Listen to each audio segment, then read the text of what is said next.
Bonjour tout le monde, aujourd'hui nous allons essayer d'échanger sur les ictères néonatales. D'abord, vous devez savoir que par définition, ictère veut dire toute coloration jaune des mycoses ou des teguments. On parle d'ictère cliniquement lorsque la bilirubénémie est aux environs de 50 à 70 mg par litre. Voilà.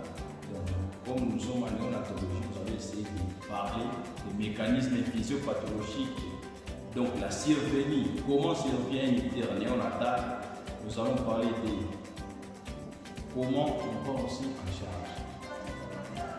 Pour comprendre notre sujet, je vais vous parler brièvement des mécanismes physiopathologiques des ictères. Vous savez que les globules rouges, normalement chez l'adulte, de dire ça 20 jours. Mais chez les nouveau-nés, c'est encore réduit. Donc le délai des globules rouges est un peu réduit, c'est-à-dire qu'ils sont détruits précocement, ce qui peut assez entraîner une ictère. Nous allons en parler dans les différentes étiologies. Mais quand il y a une destruction des globules rouges, la globule va rentrer dans les cycles de protéines. L'aine va se dégrader par l'héméocytase, mais aussi par les cytochromes 450 et va se transformer en biliverdine. La biliverdine, par l'intervention de l'enzyme biliverdine réductase, va transformer la biliverdine va convertir plutôt la biliverdine en bilirubine. Alors cette bilirubine-là, quand il y a destruction des globules rouges, l'hémoglobine qui est un constituant des globules rouges va se transformer, va se diviser. Il y aura l'hème et la globule. La globule va retourner dans le sang parce que c'est une protéine et l'hème va subir une transformation en biliverdine grâce à l'enzyme l'hème oxygénase, mais aussi le cytochrome P450. Alors, la biliverdine va aussi subir une transformation, se convertir en bilirubine qui est libre grâce à la biliverdine réductase. Cette bilirubine libre va se lier à l'albumine et va passer au niveau dans la circulation sanguine et pour atteindre les foies. Voilà. Alors, au niveau hépatique, la bilirubine subit 3 étapes: la captation, la conjugaison et l'élimination. La captation au niveau hépatique est assurée par les protéines YZ qu'on appelle les ligandides.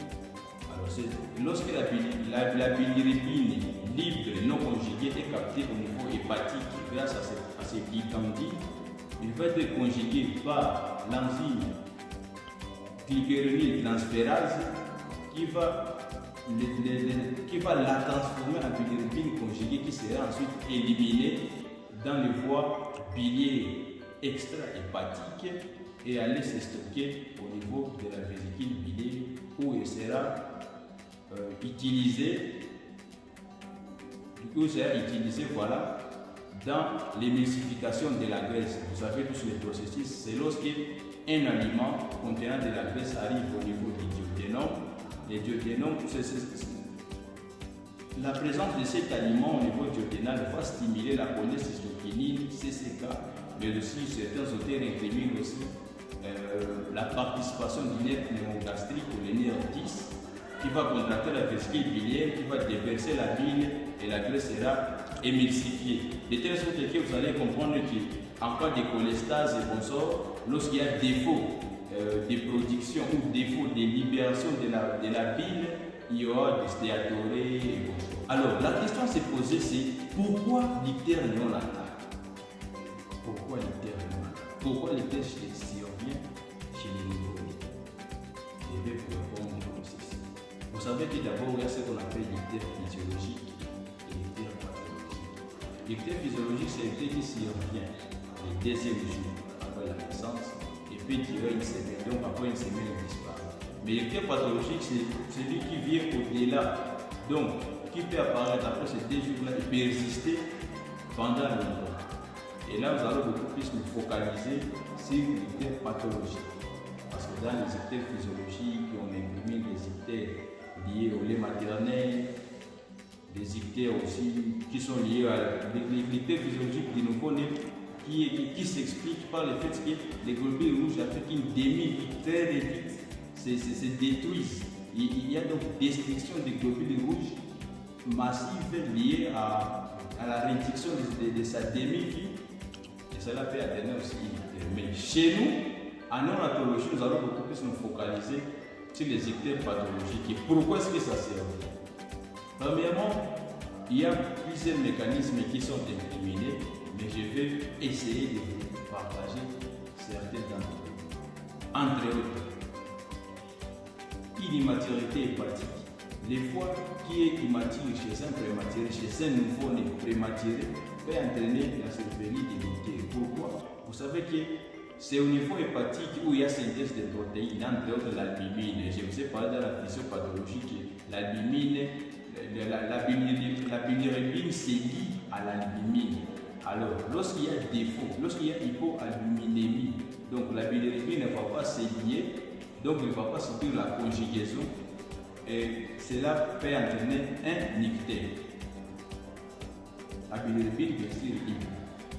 Deuxièmement, cela aussi peut être lié à un déficit en ligandine, des protéines Y et Z. Déficit en ligandine, donc il n'y aura pas captation de la bilirubine qui est liée à l'albumine, mais non captée au niveau hépatique pour servir la conjugaison. Ictère. Troisièmement, on peut aussi avoir des cas où il y a un déficit partiel, entre autres dans la maladie de Gilbert, où il y a un déficit partiel en glycéryltransférase, l'enzyme qui transforme, qui conjugue la bilirubine. Alors lorsque cette enzyme-là est déficiente, cela va entraîner la céphalie d'un ictère.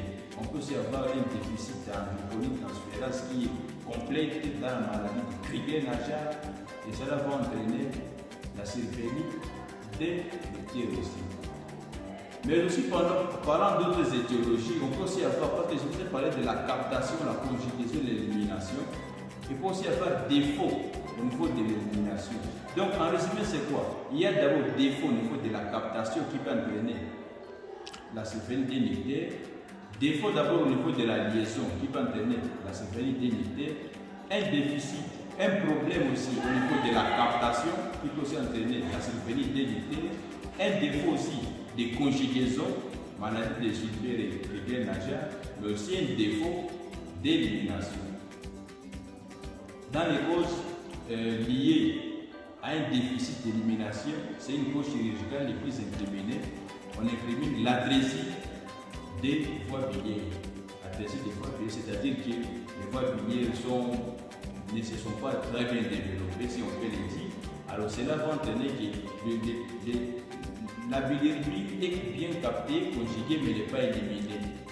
Alors cette accumulation-là de la bilirubine au niveau sanguin va entraîner la céphalie d'un ictère. Voilà pourquoi on préfère corriger ça chirurgicalement en faisant la classique opération de Kasai qui va consister à faire une anastomose entre le jejunum et l'île hépatique.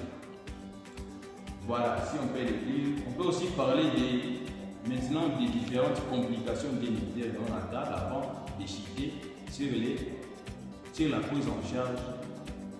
Donc avant de citer, parlons des complications d'un ictère néonatal avant de parler de la prise en charge.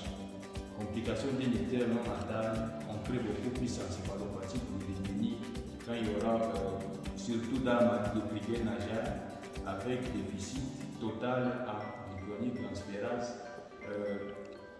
l'hyperbilirubinémie peut aussi entraîner,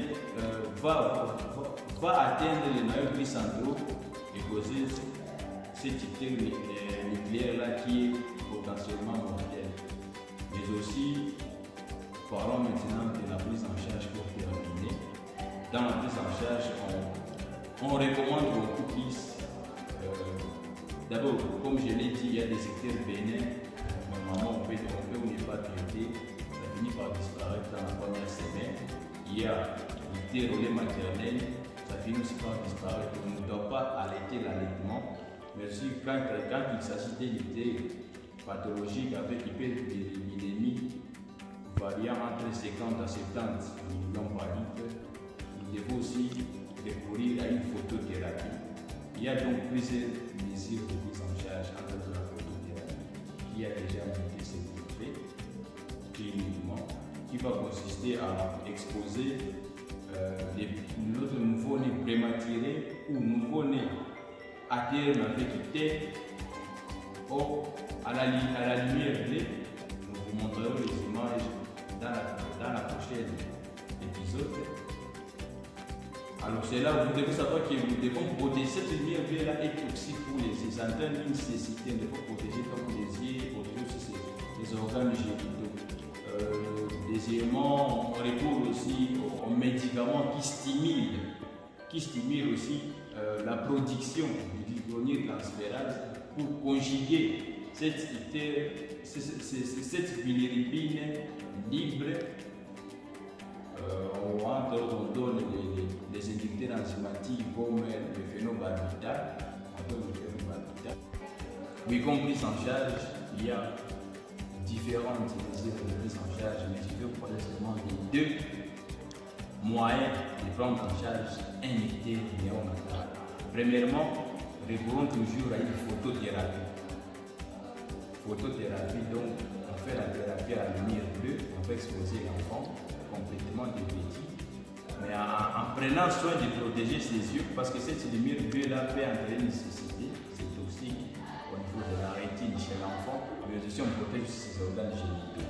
Et deuxièmement, on peut utiliser les médicaments qui vont aller stimuler la production du gluconéotransférase pour qu'il y ait conjugaison de la bilirubine libre. Voilà, on recommande beaucoup plus le phénobarbital qui est un inhibiteur enzymatique 3 à 5 mg par kilo toutes les 12 heures.